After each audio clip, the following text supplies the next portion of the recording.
ഇടതുപക്ഷ മുന്നണിയുടെ ഘടകകക്ഷി നേതാവിൻ്റെ പത്രം, അത് രണ്ടും രണ്ടാണ്. ഒരു മാധ്യമം എന്ന് പറയുന്നത് നമ്മളുടെ രാഷ്ട്രീയം അവിടെ നടപ്പിലാക്കാനുള്ളതല്ല. പല മേഖലയിലും പ്രവർത്തിക്കുന്നതുകൊണ്ട് പലതായിട്ടാണ് എന്നെ കാണുക. പക്ഷേ മാധ്യമ മേഖലയിൽ പ്രവർത്തിക്കുമ്പോൾ അതിൻ്റെ ധർമ്മം വേറെയാണ്, അതിൻ്റെ കർത്തവ്യം വേറെയാണ്, അതിൻ്റെ ജോലി വേറെയാണ്.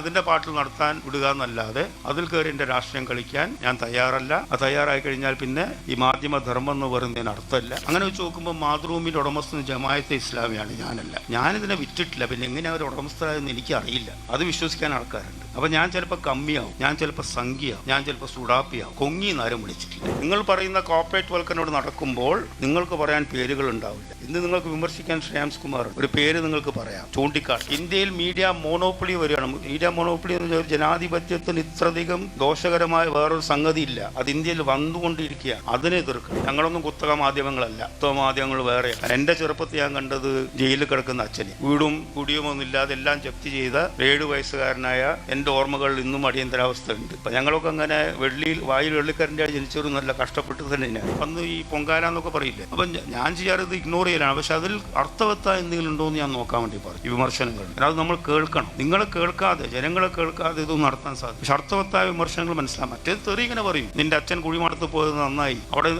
ആ തലയിൽ കാലും ചവിട്ടി നിൽക്കുന്നീ. കൂടുതലും അച്ഛനെ പറയാ, വെച്ചിട്ട് 5 കൊല്ലാവാറായി. നേരത്തെ പറഞ്ഞാൽ ചിലപ്പം ജഡ്ജ്മെന്റ് എറർ പറ്റാം. പക്ഷെ അത് കരുതിക്കൂട്ടി ആകുമ്പോഴാണ് അപകടമാവുന്നത്. അതൊരു മാധ്യമ സ്ഥാപനത്തിൻ്റെ പോളിസിയായി മാറുമ്പോൾ ഇന്നൊരു രാഷ്ട്രീയ സംവിധാനത്തെ എതിർക്കണം, ഇന്നൊരു ഐഡിയോളജീനെ എതിർക്കണം എന്ന രീതിയിൽ വരുമ്പോൾ അതിൽ ബയസ് വന്നു കഴിഞ്ഞാൽ അത് തെറ്റാണ്. ഇന്നലെ എൻ്റെ പത്രമടക്കം എല്ലാ പത്രങ്ങളും ഒരു പരസ്യം വന്നു. അത് പരസ്യമാണ്, അതിൽ എഴുതിയിട്ട്. പക്ഷേ ജനങ്ങൾ തെറ്റിദ്ധരിച്ചത് വാർത്തയായിട്ട്. അതിൽ ഞാൻ ജനങ്ങളുടെ പ്രതികരണത്തിൽ ഞാൻ സന്തോഷവാനാണ്. കാരണം ഇത് ഫേക്ക് ന്യൂസ് അല്ല, ഞങ്ങൾ ഉണ്ടാക്കിയതല്ല, ഇത് പരസ്യമാണ്. പക്ഷെ അല്ലാതെ ഓരോ ദിവസവും നിർമ്മിക്കപ്പെടുന്ന ഈ ഫേക്ക് ന്യൂസിനെ കുറിച്ച് ആരും പ്രതികരിക്കുന്നില്ല. പക്ഷേ അതൊരു പത്രത്തിൽ വന്നപ്പോൾ പ്രതികരിക്കാൻ കാരണം അതിലുള്ള വിശ്വാസ്യതയാണ്. ആ വിശ്വാസ്യത നിലനിർത്തുക എന്നുള്ളത് ഞങ്ങളുടെ കടമയാണ്. അതുകൊണ്ടാണ് ഇന്ന് ഞങ്ങൾ അതിനൊരു തിരുത്തു കൊടുത്ത് ഖേദം പ്രകടിപ്പിച്ചത്. എന്നെ ഏൽപ്പിച്ച ദൗത്യം കുറച്ചൊരു കടുപ്പമേറിയത്. കാരണം ഞാൻ ഏത് നിലയിലാണ് ഇവിടെ സംസാരിക്കേണ്ടത്.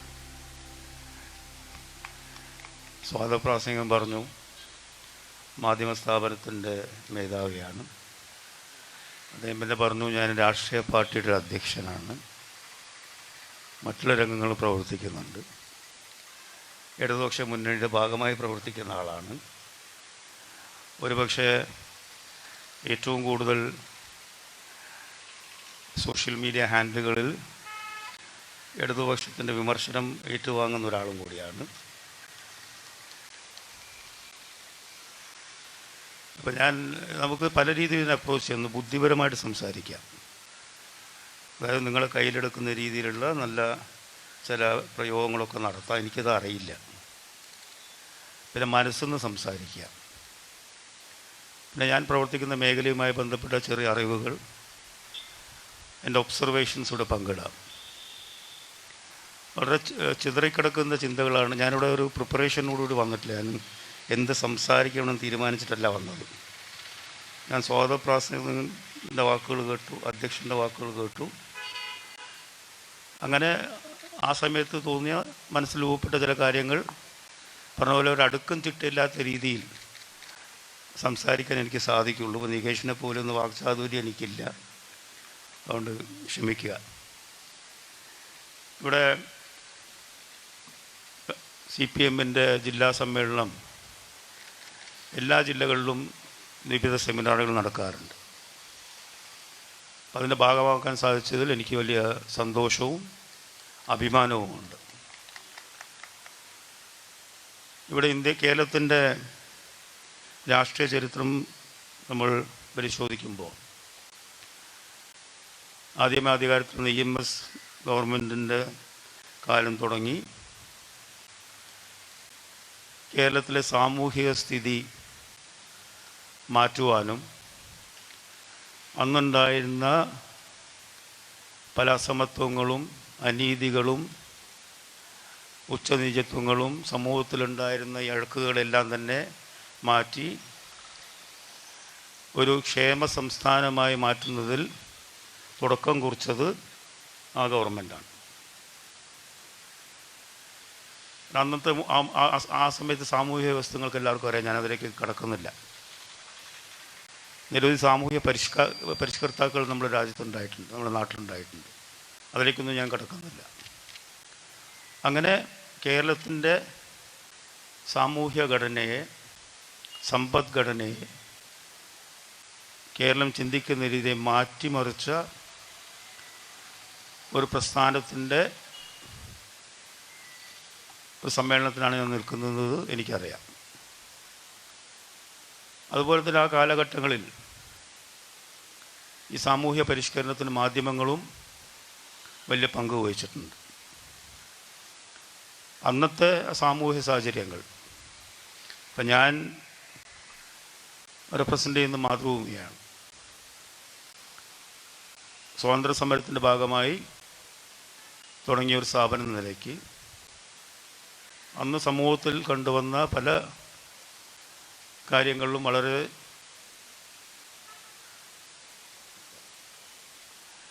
ധീരമായിട്ട് തന്നെ നിലപാടെടുത്ത ഒരു സ്ഥാപനം കൂടിയാണ്. ക്ഷേത്രപ്രവേശനമാണെങ്കിലും അയിത്തോച്ചാടനമാണെങ്കിലും ജാതി വ്യവസ്ഥ, ഇതെല്ലാം ആ ചരിത്രത്തിലേക്കൊന്നും ഞാൻ കടക്കുന്നില്ല. ഞാനിവിടെ പറയാൻ വന്നത് എൻ്റെ സ്ഥാപനത്തെക്കുറിച്ചല്ല. ഞാൻ അങ്ങനെ സാമൂഹ്യ പരിഷ്കരണത്തിൽ രാഷ്ട്രീയ പാർട്ടികളുടെ പങ്കും മാധ്യമങ്ങളുടെ പങ്കും വളരെ വലുതാണ്. അത് ഇന്നത്തെ സാഹചര്യത്തിൽ കാര്യങ്ങൾ വ്യത്യസ്തമാണ്. അന്നത്തെ സാഹചര്യമല്ല പലതിലും വരുന്നത്. പക്ഷേ ചില കാര്യങ്ങളിൽ നമ്മൾ പിന്നെയും പുറകോട്ട് പോയിട്ടുണ്ടോ എന്ന് ആലോചിക്കേണ്ടതായിട്ടുണ്ട്. കേരളത്തിൽ ഒരു നവോത്ഥാന പ്രസ്ഥാനം ഉണ്ടായ, നവോത്ഥാനം നടന്നൊരു സംസ്ഥാനമാണ്. ആ നമ്മൾ ഇന്ന് എവിടെ എത്തി നിൽക്കുന്നു എന്നുള്ളതും ശ്രദ്ധിക്കേണ്ട ഒരു കാര്യമാണ്. അതിൻ്റെയൊക്കെ റിഫ്ലക്ഷൻ മാധ്യമങ്ങളിലും വരും. കാരണം സമൂഹത്തിലെ റിഫ്ലക്ഷനും മാധ്യമങ്ങളെ സ്വാധീനിക്കും. ഇവിടെ കോർപ്പറേറ്റ് വൽക്കരണത്തെക്കുറിച്ച് പറഞ്ഞു. കോർപ്പറേറ്റുകളുടെ നമ്മൾ സാധാരണ ഉപയോഗിക്കുന്നൊരു വാക്കാണ്. അതില്ലെങ്കിൽ നമ്മൾ ഇടതുപക്ഷമല്ല, അങ്ങനെയാണ് അതിൻ്റെ ഒരു. പക്ഷെ ഇന്നത്തെ കോർപ്പറേറ്റ് എന്ന് പറയുന്നത് എങ്ങനെയാണ്? ഇപ്പം ഞങ്ങളെയൊക്കെ നിങ്ങൾ ഈ കുത്തക പത്രങ്ങൾ എന്നൊക്കെ പറയുമ്പം അതൊന്നും അല്ല. ഇന്നത്തെ ഈ ലോകത്ത് മാറിയ സാഹചര്യത്തിൽ ആരാണ് കുത്തക, ആരാണ് കോർപ്പറേറ്റ്, അതെവിടെ നിൽക്കുന്നു? ഇന്നത്തെ ടെക്നോളജി വന്നതോടുകൂടിയിട്ട് ഇനി കുറച്ച് കാലം കഴിഞ്ഞ് ഇന്ത്യയിലെ മാധ്യമരംഗത്തിൻ്റെ 60-70% നിയന്ത്രിക്കാൻ വേണ്ടി പോകുന്നത് ഒരു സ്ഥാപനമാണ്. അതിനെ എതിർക്കേണ്ടത്. ആ വലിയ വിപത്തെ നമ്മൾ കാണാതെ പോകരുത്. എന്താണോ കേന്ദ്രം ഭരിക്കുന്ന കക്ഷിക്ക് ആവശ്യമായ വിവരങ്ങൾ അതുമാത്രം ജനങ്ങളിൽ എത്തുന്നൊരു സന്ദർഭം ഇപ്പോഴുണ്ട്. അതിനിയും വളരെ രൂക്ഷമായ രീതിയിൽ വരാൻ വേണ്ടി പോവുകയാണ്. ഇന്ന് ടെക്നോളജിയുടെ അഡ്വാൻസ്മെൻറ്റ് നമുക്കറിയാം. ഇന്നെല്ലാം നമ്മളൊരു ഫോണിലാണ് എല്ലാ ടെക്നോളജിയും കൺവേർട്ട് ചെയ്ത് നിൽക്കുന്നത്. ഇന്ന് ഡിജിറ്റൽ യുഗമാണ്.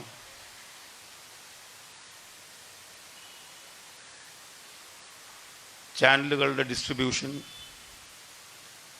കണ്ടൻറ്റിൻ്റെ ഡിസമിനേഷൻ, ഇതെല്ലാം തന്നെ വേറെ രൂപത്തിലേക്ക് വരാൻ വേണ്ടി പോവുകയാണ്.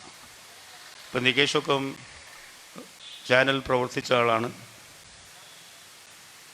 നമ്മുടെ ട്രഡീഷണലായിട്ടുള്ള ഡിസ്ട്രിബ്യൂഷൻ സിസ്റ്റം എല്ലാം തന്നെ മാറുന്ന അദ്ദേഹത്തിനും അറിയാം.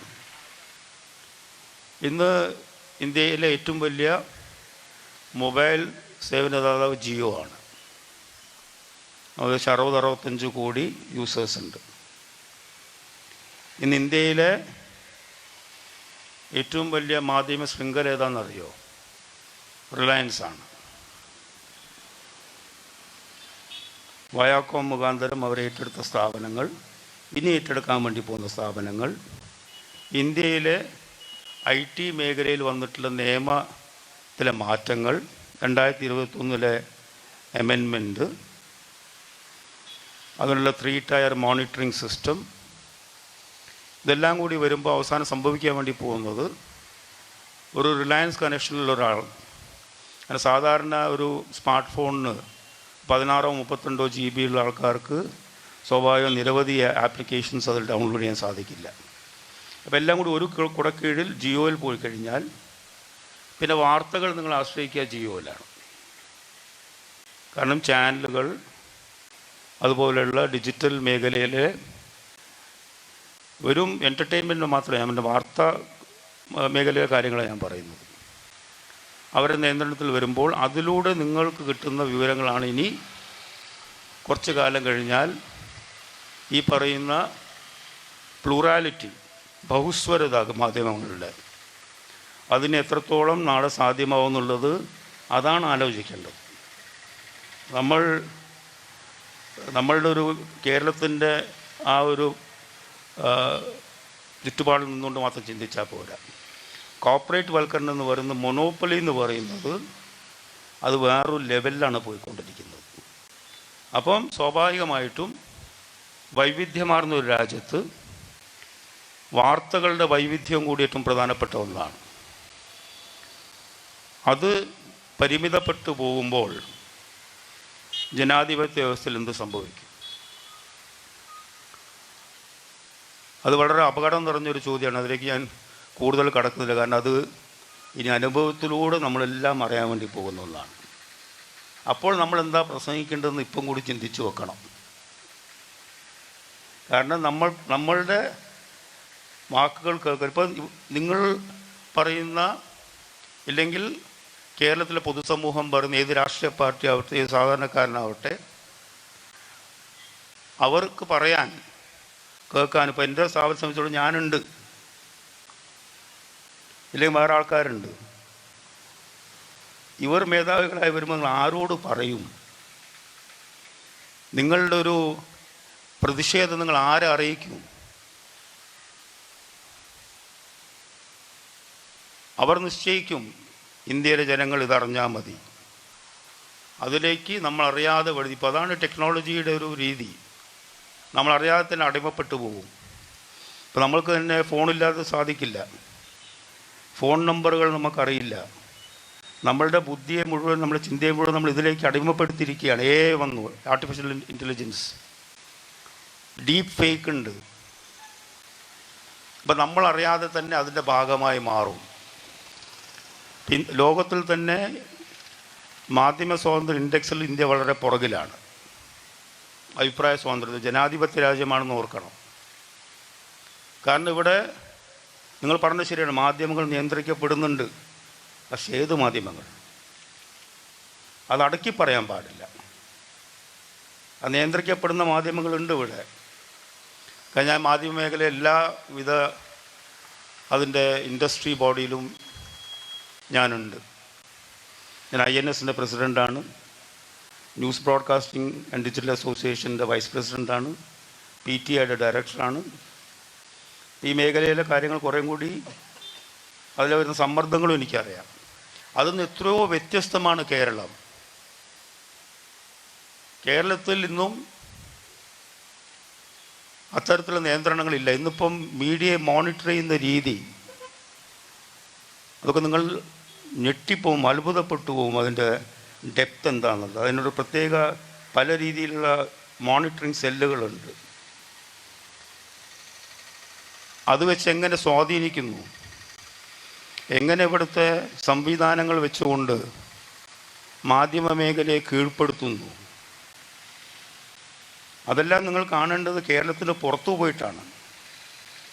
അപ്പോഴറിയാം എന്താണ് കേരളമെന്ന സംസ്ഥാനത്തെ മാധ്യമ സംസ്കാരത്തിൻ്റെ വ്യത്യാസവും മറ്റുള്ള സംസ്ഥാനങ്ങളും ദേശീയ മാധ്യമങ്ങളും നിലപാടെന്താണെന്നുള്ളത്. ഇവിടെ ഇപ്പോഴും ആ പ്ലൂറാലിറ്റി ഒരു പരിധിവരെ ഉണ്ട്. പക്ഷേ സമ്മർദ്ദങ്ങൾ കേരളത്തിലുമുണ്ട്. ഇപ്പം ടെക്നോളജി നമ്മളെ വലിയ നിരയിൽ എനേബിൾ ചെയ്യുമ്പോൾ മറുവശത്ത് അതിനെ കൃത്യമായി ഉപയോഗിക്കാൻ അറിയുന്ന ആൾക്കാരുമുണ്ട്. അപ്പം ഇനിയിപ്പം ഞാൻ പറഞ്ഞു, കേരളത്തിലെ സാമൂഹ്യ പരിഷ്കരണവും അതിൽ കമ്മ്യൂണിസ്റ്റ് പാർട്ടി വഹിച്ച പങ്കും അവരുടെ ഗവൺമെൻറ്റുകൾ വഹിച്ച പങ്കും മാധ്യമങ്ങളുടെ പങ്കും ചെറിയ തോതിൽ ഞാൻ പറഞ്ഞു. ഇനി മുന്നോട്ടേക്ക് എങ്ങനെയാണ്, സാമൂഹ്യ ക്രമം എങ്ങനെയായിരിക്കും, അതിൽ തെറ്റായ പ്രവണതയെ ജനങ്ങളുടെ മുമ്പിലെത്തിക്കാൻ ഉള്ള സാഹചര്യങ്ങൾ ഉണ്ടാകുമോ? അപ്പം നമ്മൾ കുറേയും കൂടി വ്യാപ്തിയിൽ ഇതിനെ ആഴത്തിൽ ഈ കാര്യങ്ങളെ നമ്മൾ പരിശോധിക്കണം. ഇപ്പോൾ ഞാൻ ഒരു ഉദാഹരണം പറയാം, നിങ്ങളാരും പറഞ്ഞിട്ടില്ലെങ്കിലും. ഇന്നലെ എൻ്റെ പത്രമടക്കം എല്ലാ പത്രങ്ങളും ഒരു പരസ്യം വന്നു. അത് പരസ്യമാണ്, അതിലെഴുതിയിട്ട്, പക്ഷെ ജനങ്ങൾ തെറ്റിദ്ധരിച്ചത് വാർത്തയായിട്ടാണ്. അതിൽ ഞാൻ ജനങ്ങളുടെ പ്രതികരണത്തിൽ ഞാൻ സന്തോഷവാനാണ്. കാരണം ഇത് ഫേക്ക് ന്യൂസ് അല്ല, ഞങ്ങളുണ്ടാക്കിയതല്ല, ഇത് പരസ്യമാണ്. പക്ഷെ അല്ലാതെ ഓരോ ദിവസവും നിർമ്മിക്കപ്പെടുന്ന ഈ ഫേക്ക് ന്യൂസിനെ കുറിച്ച് ആരും പ്രതികരിക്കുന്നില്ല. പക്ഷേ അതൊരു പത്രത്തിൽ വന്നപ്പോൾ പ്രതികരിക്കാൻ കാരണം അതിലുള്ള വിശ്വാസ്യതയാണ്. ആ വിശ്വാസ്യത നിലനിർത്തുക എന്നുള്ളത് ഞങ്ങളുടെ കടമയാണ്. അതുകൊണ്ടാണ് ഇന്ന് ഞങ്ങൾ അതിനൊരു തിരുത്തു കൊടുത്ത് ഖേദം പ്രകടിപ്പിച്ചത്. അത് ഞങ്ങളുടേതല്ല ആ വാർത്ത, പക്ഷേ വായിക്കുന്നവർ തെറ്റിദ്ധരിച്ചു. അതിനെ ഫേക്ക് ന്യൂസ് എന്ന് പറഞ്ഞു. ഫേക്ക് ന്യൂസ് അല്ല. പക്ഷേ ഈ ഫേക്ക് ന്യൂസ് പലതിലും വരുമ്പോഴും ജനങ്ങൾ റിയാക്ട് ചെയ്ത് അവർ പ്രതീക്ഷിക്കുന്നു ഇത്തരം മാധ്യമങ്ങൾ, ക്യൂറേറ്റഡ് മാധ്യമങ്ങളിൽ നിന്ന് പ്രതീക്ഷിക്കുന്നില്ല. അതിൻ്റെ അർത്ഥം ഈ സമൂഹം ഇന്നും വാർത്തയിൽ വിശ്വസിക്കുന്നു, മാധ്യമങ്ങളിൽ വിശ്വസിക്കുന്നു എന്നുള്ളതാണ്. അത് ഞങ്ങൾക്കൊരു തിരിച്ചറിവാണ്. അറിയാത്തത് കൊണ്ടല്ല, പക്ഷേ ഒരു പരസ്യമെന്ന ലാഘവത്തോടുകൂടി കണ്ടത് ജനങ്ങൾ എങ്ങനെ പ്രതികരിക്കുന്നു എന്നുള്ളത് ഗൗരവത്തോടു കൂടി തന്നെയാണ് ഞങ്ങൾ കണ്ടത്. ഒരു സംശയമാണ്, അത് സെൽഫ് ക്രിട്ടിക്കലായിട്ട് തന്നെ ഞാൻ പറയുന്നത്. ഞാൻ പറഞ്ഞു അതിൽ ജനങ്ങൾ റിയാക്ട് ചെയ്തതിൽ ഞാൻ സന്തോഷവാനാണ്. കാരണം ഒരു പരസ്യത്തിന് റിയാക്ട് ചെയ്ത് കഴിഞ്ഞാൽ നാളെ വാർത്തകൾ അങ്ങനെ വന്നു കഴിഞ്ഞാൽ എങ്ങനെയായിരിക്കും എന്നുള്ളവരുടെ ഒരു ചൂണ്ടുപലക കൂടിയാണത്. അപ്പം ഉത്തരവാദിത്തമുള്ള മാധ്യമങ്ങൾ സ്വാഭാവികമായിട്ടും അവർ ഉത്തരവാദിത്തം, തെറ്റുകൾ പറ്റും. ആ തെറ്റുകൾ പറ്റിക്കഴിഞ്ഞാൽ അത് പരിശോധിക്കാനും അത് തിരുത്താനുമുള്ള ഒരു മെക്കാനിസമുണ്ട്. സാമൂഹ്യ മാധ്യമങ്ങൾ എന്താ ഉള്ളത്? ഇലക്ഷൻ കമ്മീഷൻ പറഞ്ഞ കേട്ടില്ലേ? അറിയാം, വളരെ പെട്ടെന്ന് തിരിച്ചറിയാവുന്ന ഫേക്ക് ന്യൂസ് പോലും ഇവർ മെറ്റിയും മറ്റൊരു ബ്ലോക്ക് ചെയ്യുന്നില്ല. ഞാൻ അധികം സംസാരിക്കുമ്പോൾ ഡിജിറ്റൽ മേഖല പറഞ്ഞു കഴിഞ്ഞാൽ ഇന്ന് കൺസംഷൻ ഡിജിറ്റലിലേക്കാണ് കൂടുതൽ പോകുന്നത്, കൂടുതൽ വീഡിയോ ആണ് കണ്ടൻറ്റ്. പക്ഷേ ഇന്ത്യയിലെ ഡിജിറ്റൽ മേഖലകൾ എടുത്തു കഴിഞ്ഞാൽ, പ്രത്യേകിച്ച് മാധ്യമ മേഖലയിൽ, ഇന്ത്യയിൽ മൊത്തം ജനറേറ്റ് ചെയ്യുന്ന ബിസിനസ്സിൻ്റെ 80% രണ്ട് സ്ഥാപനങ്ങൾക്കാണ്, ഗൂഗിളിനും ഫേസ്ബുക്കിനും. വളരെ തുച്ഛമായ വരുമാനമാണ് പബ്ലിഷിംഗ് ഇൻഡസ്ട്രിക്കാർ കിട്ടുന്നത്. അവിടെ മോണോപ്പൊളി. ഇന്ന് ലോകത്ത് ഏറ്റവും വലിയ മീഡിയ കമ്പനി ഏതാ? ടെക്നോളജി കമ്പനി ഏതാ? എല്ലാം ഗൂഗിളാണ്. അപ്പം ഇതിൻ്റെ ഒരു ലാൻഡ്സ്കേപ്പ് പൂർണ്ണമായി മാറി. ഇന്ത്യയിൽ മീഡിയ മോണോപ്പൊളി വരികയാണ്. മീഡിയ മോണോപ്പൊളി എന്ന് പറഞ്ഞാൽ ജനാധിപത്യത്തിന് ഇത്രയധികം ദോഷകരമായ വേറൊരു സംഗതിയില്ല. അത് ഇന്ത്യയിൽ വന്നുകൊണ്ടിരിക്കുകയാണ്. അതിനെ എതിർക്കണം. ഇപ്പം ഞാൻ നേരത്തെ പറഞ്ഞു, ഒരുപക്ഷെ ഏറ്റവും കൂടുതൽ നല്ല ഭാഷയിൽ സൗഹൃദം എന്നോട് പങ്കിടുന്നത് നിങ്ങളുടെ സഖാക്കളുടെ സൈബർ ഹാൻഡിലുകളാണ്. അപ്പോൾ പലപ്പോഴും അത് പറയുക, ഇടതുപക്ഷ മുന്നണിയുടെ ഘടകകക്ഷി നേതാവിൻ്റെ പത്രം, അത് രണ്ടും രണ്ടാ. ഞാനിന്ന് ഇവരോട് പറയായിരുന്നു, ഒരു ഉദാഹരണം ഞാൻ പറഞ്ഞതാണ്. പിന്നെ നിരവധി ഉദാഹരണം എനിക്ക് പറയാൻ സാധിക്കും, ഞാൻ അതിലേക്ക് കടക്കുന്നില്ല. 87 എൻ്റെ പിതാവ് കൽപ്പറ്റയിൽ മത്സരിക്കുക, ഇടതുപക്ഷ ജനാധിപത്യ മുന്നണി സ്ഥാനാർത്ഥിയായിട്ട്. അന്ന് പത്രം മാത്രമേ ഉള്ളൂ, അന്ന് റേഡിയോ ടെലിവിഷൻ ഒന്നുമില്ല. അന്ന് ജില്ലാതല അവലോകനങ്ങളാണ് മാതൃഭൂമിയുടെ. വയനാട് ജില്ലയെക്കുറിച്ചുള്ള അവലോകനം വി രാജഗോപാൽ എഴുതിയത്. അത് ടോപ്പിൽ 8 കോളം ഹെഡിങ്ങാണ്. വയനാട് UDF തൂത്തുവാരും. അതിൻ്റെ അർത്ഥം എന്താ? LDF സ്ഥാനാർത്ഥിയെ മാതൃഭൂമിൻ്റെ MD തോക്കുന്നതാണ്. അതാണ് മാധ്യമ സ്വാതന്ത്ര്യം എന്ന് പറയുന്നത്. പലപ്പോഴും എൻ്റെ ചില ആൾക്കാർ വിളിക്കുമ്പോൾ ഞാൻ നിരവധി ഉദാഹരണം പറഞ്ഞു കൊടുക്കാറുണ്ട്. ഒരുപക്ഷെ ടെലിവിഷൻ ചാനൽ കാണുമ്പോൾ, ഒരിക്കലും ഞാനും അച്ഛനും രാവിലെ ഇരുന്ന് ചാനൽ കാണുമ്പം ഒരു പ്രധാനപ്പെട്ട ആളെന്നെ വിളിച്ചു വെച്ചൊരു കാര്യം പറയാനുണ്ട്. അപ്പോൾ അത് എന്താണെന്ന് നോക്കാൻ വേണ്ടി ഞാൻ ചാനലിൽ പോയപ്പോൾ കാണുന്നത്, അന്ന് ഞങ്ങൾ ഇടതുപക്ഷത്തല്ല, UDFൻ്റെ കൂടിയാണ്. അപ്പോൾ ബ്രേക്കിംഗ് ന്യൂസ് ഞങ്ങൾ LDFിലേക്ക് പോകുന്നു എന്നുള്ളതാണ്. 2016 17 മറ്റാ. അപ്പോൾ അച്ഛൻ ചോദിച്ചു, നീ തന്നെയാണോ നടത്തുന്നത്? അപ്പോൾ ഇങ്ങനെയാണല്ലോ, ഇതൊക്കെ അല്ലേ സംവിധാനം. അപ്പോൾ ഒരു മാധ്യമം എന്ന് പറയുന്നത് നമ്മളുടെ രാഷ്ട്രീയം അവിടെ നടപ്പിലാക്കാനുള്ളതല്ല. എനിക്കെൻ്റെതായുള്ള വ്യക്തമായ രാഷ്ട്രീയമുണ്ട്, എൻ്റെതായിട്ടുള്ള കാഴ്ചപ്പാടുകളുണ്ട്. മാധ്യമത്തിൽ നികേഷനും ഉണ്ട്, അതേ മാധ്യമ പ്രവർത്തനം നടത്തുമ്പോഴും ഉണ്ട്. എൻ്റെ മാധ്യമ സ്ഥാപനത്തിൽ വിവിധ രാഷ്ട്രീയ സംവിധാനത്തിൽ വിശ്വസിക്കുന്നവരുണ്ട്, ആക്റ്റീവായിട്ടുള്ള ആൾക്കാരുണ്ട്. നിങ്ങളെല്ലാം എല്ലാ പാർട്ടിയിൽപ്പെട്ട ആൾക്കാരുണ്ട്. കൂടുതൽ ഏതാണെന്ന് ചോദിച്ചാൽ കൂടുതൽ ഇടതുപക്ഷമാണ് അതിൽ പ്രവർത്തിക്കുന്നവർ. അപ്പം ഞങ്ങൾ പറയുക, നമ്മളുടെ രാഷ്ട്രീയം നമ്മളുടെ കാഴ്ചപ്പാടിൻ്റെ റിഫ്ലക്ഷൻ ആവരുത് മാധ്യമങ്ങൾ വരുന്നത്. അത് ജനങ്ങളുടെ പ്രശ്നങ്ങളുടെ റിഫ്ലക്ഷൻ ആയിരിക്കണം. അതിൽ ജഡ്ജ്മെൻറ്റിൽ തെറ്റുപറ്റാം. പക്ഷേ ഒരു മാധ്യമ സ്ഥാപനം നടത്തുന്ന ആൾക്ക് ഓരോ വാർത്തയും നോക്കി, ടെലിവിഷനിൽ വരുന്ന ഓരോ വാർത്തയും നോക്കി, അങ്ങനെ വാർത്ത നോക്കാൻ കഴിഞ്ഞ് ഇന്നത്തെ പത്രം 2 ആഴ്ച കഴിഞ്ഞ് അടയ്ക്കാൻ പറ്റും. അത് ഇന്നത്തെ ലോകത്ത് എങ്ങനെയാണ് സാധിക്കുക? അപ്പോൾ സ്വാഭാവികമായിട്ടും ഞാൻ നേരത്തെ പറഞ്ഞല്ലോ, നിങ്ങൾ പറയുന്ന കോർപ്പറേറ്റ് വൽക്കരണോട് നടക്കുമ്പോൾ നിങ്ങൾക്ക് പറയാൻ പേരുകളുണ്ടാവില്ല. ഇന്ന് നിങ്ങൾക്ക് വിമർശിക്കാൻ ശ്രേയാംസ് കുമാറുണ്ട്, ഒരു പേര് നിങ്ങൾക്ക് പറയാം, ചൂണ്ടിക്കാട്ടാം. ഞാനീ പറഞ്ഞ 3-4 കൊല്ലം കഴിഞ്ഞാൽ അങ്ങനെ ഒരാളും ഉണ്ടാവില്ല. കേരളത്തിൽ കുറച്ച് വ്യത്യസ്തമായിരിക്കും, ഇന്ത്യയിലെ കാര്യം ഞാൻ പറയുന്നത്. ഇന്ന് ഇവിടെ പറഞ്ഞു മാധ്യമങ്ങളുടെ സ്വാധീനം ജനങ്ങൾ ചെലുത്തുന്നത്. ഓരോ ആഴ്ചയിലും ഓരോ രീതിയിലുള്ള വിൻഡാസ് വന്നുകൊണ്ടിരിക്കും. MIB എന്ന് ഇപ്പം എൻ്റെ പ്രസംഗം ആരും റെക്കോർഡ് ചെയ്യുന്നുണ്ടാവും. ഇതെത്തേണ്ട അടുത്തെത്തും. എനിക്ക് 2 ആഴ്ച കഴിഞ്ഞാൽ നോട്ടീസും വരും. പക്ഷെ അതിനൊന്നും പേടിച്ച് ജീവിക്കാത്തതുകൊണ്ട് അതിനൊന്നും യാതൊരു കൂസലും നമുക്കില്ല എന്നുള്ളതാണ്. കാരണം എൻ്റെ ചെറുപ്പത്തിൽ ഞാൻ കണ്ടത് ജയിലിൽ കിടക്കുന്ന അച്ഛനെയാണ്. വീടും കുടിയുമൊന്നുമില്ലാതെ എല്ലാം ജപ്തി ചെയ്ത 7 വയസ്സുകാരനായ എൻ്റെ ഓർമ്മകൾ ഇന്നും അടിയന്തരാവസ്ഥ ഉണ്ട്. അപ്പം ഞങ്ങളൊക്കെ അങ്ങനെ വായിൽ വെള്ളിക്കരൻ്റെ ജനിച്ചവരും നല്ല കഷ്ടപ്പെട്ട് തന്നെയാണ്. ചെറുപ്പകാലത്ത് കാണുന്ന വീട്ടിൽ പോലീസുകാർ വരുന്നതാണ്. അങ്ങനെ ഞങ്ങളെ അമ്മേൻ്റെ നാട്ടിൽ ബെൽഗാമിൽ കൊണ്ടാക്കി കുറേ കാലം. അപ്പം അങ്ങനെ ആരെ മുമ്പിലും മുട്ടുമുടക്കുന്ന കൂട്ടമൊന്നുമില്ല എന്ന് പറയാൻ വേണ്ടി പറഞ്ഞു എന്ന് മാത്രമേ ഉള്ളൂ. എന്തെല്ലാം നിയമങ്ങളെ കൊണ്ടിപ്പം ഫാക്ട് ചെക്കിങ് അത് ഗവൺമെൻറ് സംവിധാനത്തിൽ കൊണ്ടുവരാൻ വേണ്ടി തീരുമാനിച്ചപ്പം അതിനെതിരെ കേസിന് പോയ ആൾക്കാരാണ് ഞങ്ങൾ. IT amendment act, 3 tier mechanism. ഒന്ന്, ഒരു മാധ്യമ സ്ഥാപനത്തിൽ അതിൽ തന്നെ പരാതി പറയാൻ ഒരാൾ വേണം. അത് കഴിഞ്ഞ് തൃപ്തിയില്ലെങ്കിൽ സെൽഫ് റെഗുലേറ്ററി മെക്കാനിസം വേണം.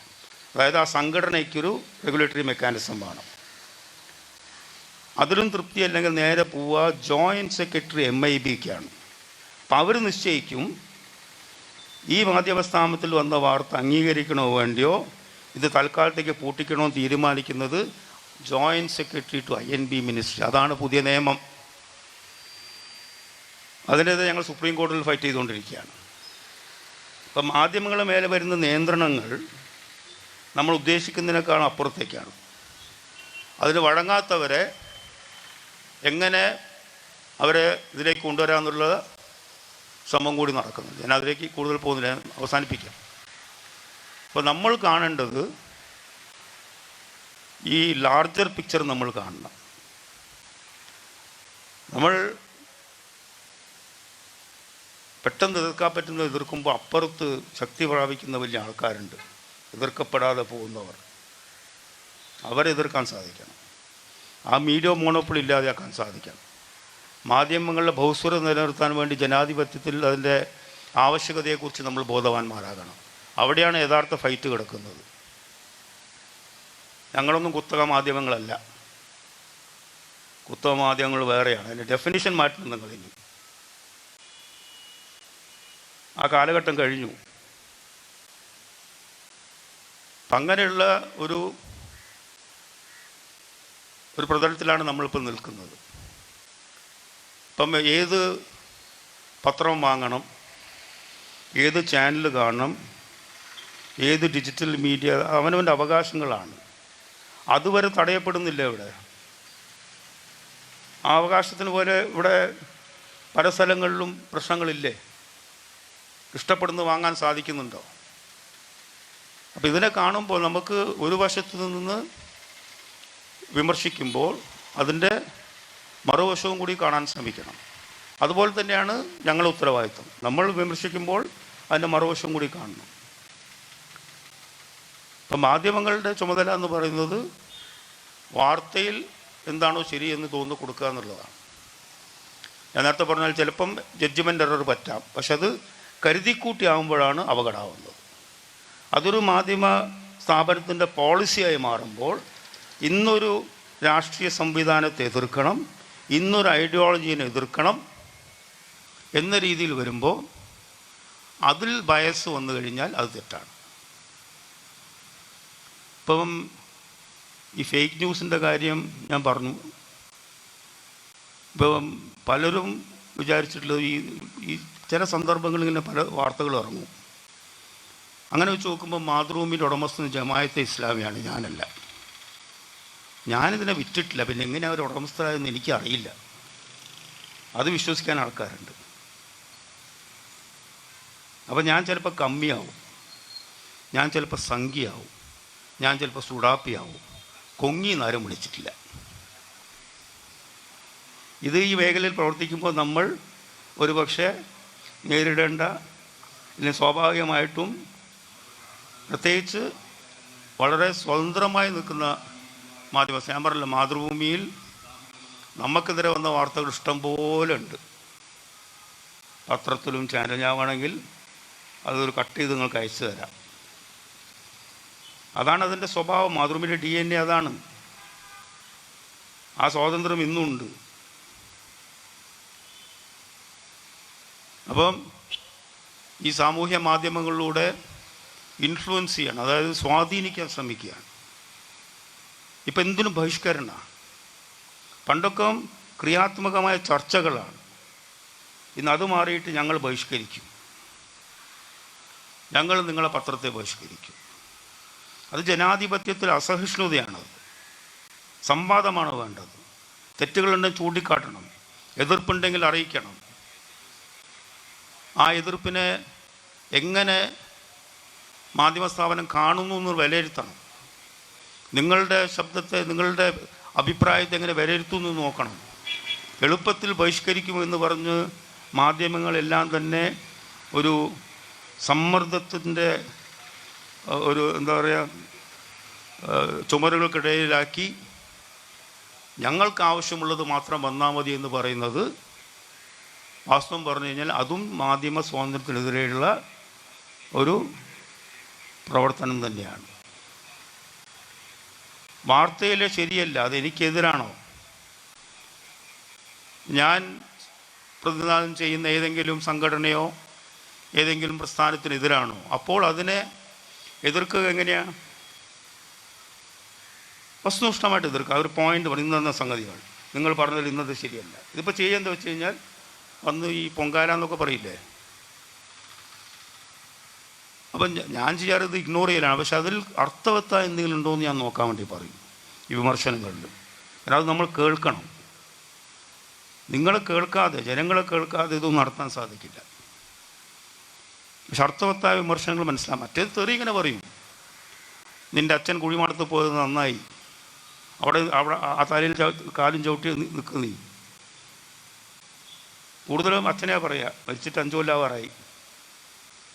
ഇപ്പം തന്നെ ഞാനിവിടെ സംസാരിക്കുമ്പോൾ ഞാൻ നിങ്ങളുടെ കാര്യമില്ല പറയാം, ആരെങ്കിലും ഒരാൾ എൻ്റെ പ്രസംഗം എടുത്ത് അതിലെ ചില ഭാഗങ്ങൾ മാത്രം എഡിറ്റ് ചെയ്തിട്ട് അപ്ലോഡ് ചെയ്ത് കഴിഞ്ഞാൽ പല കോൺട്രവേഴ്സി ഉണ്ടാവാം. പക്ഷേ അതിന് മുമ്പേ പറഞ്ഞ കാര്യമോ പിന്നീട് പറഞ്ഞ കാര്യങ്ങളോ ഉണ്ടാവില്ല.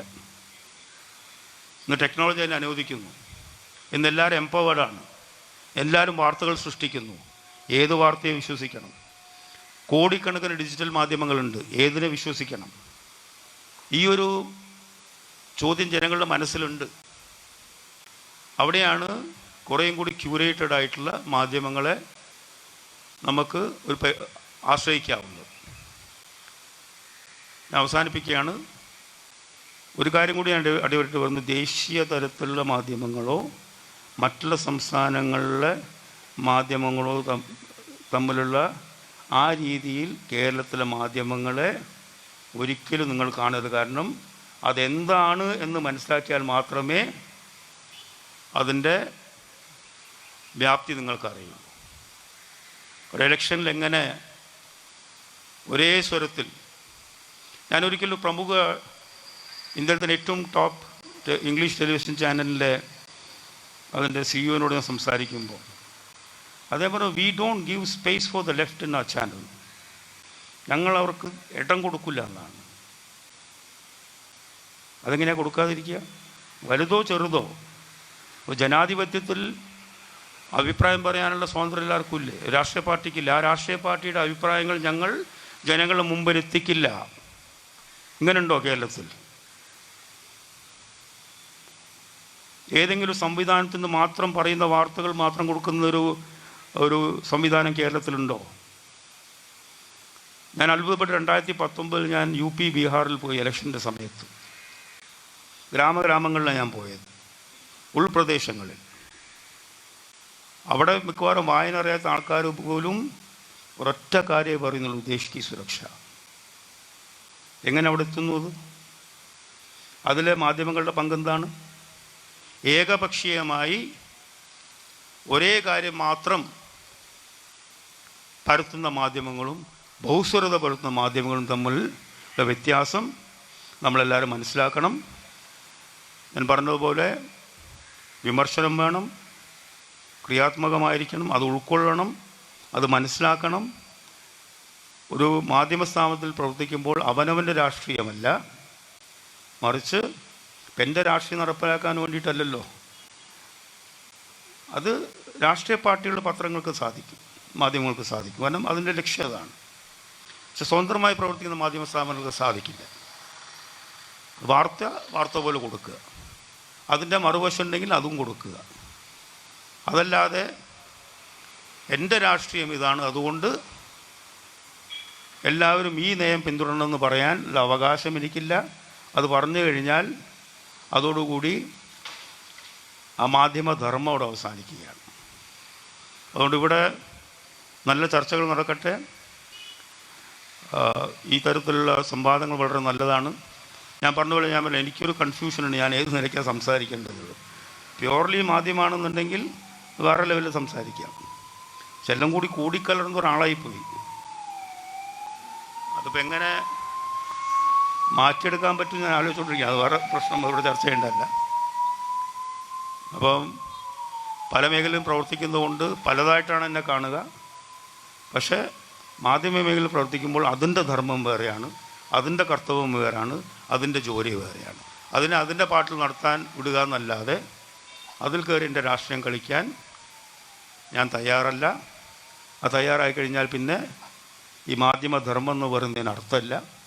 ഏതായാലും ഇങ്ങനെ ഒരു സെമിനാർ സംഘടിപ്പിച്ച CPM-ൻ്റെ എല്ലാ ആൾക്കാരും ഞാൻ അഭിനന്ദിക്കുന്നു. അതുപോലെ തന്നെ ഇത്രയും ആൾക്കാർ ഇതിൽ പങ്കെടുക്കുകയും വളരെ ക്ഷമയോടുകൂടി ഞാൻ പറഞ്ഞ ദഹിക്കാത്ത കാര്യങ്ങളടക്കം ഉൾക്കൊള്ളുകയും ചെയ്തതിന് നന്ദി, എന്നെ വിളിച്ചതിന് നന്ദി അറിയിച്ചുകൊണ്ട് വളരെ സന്തോഷത്തോടുകൂടി നിങ്ങളെ ഈ സെമിനാർ ഉദ്ഘാടനം ചെയ്യുന്നു. എൻ്റെ വാക്കുകൾ ശ്രവിച്ചതിന് നന്ദി. നമസ്കാരം.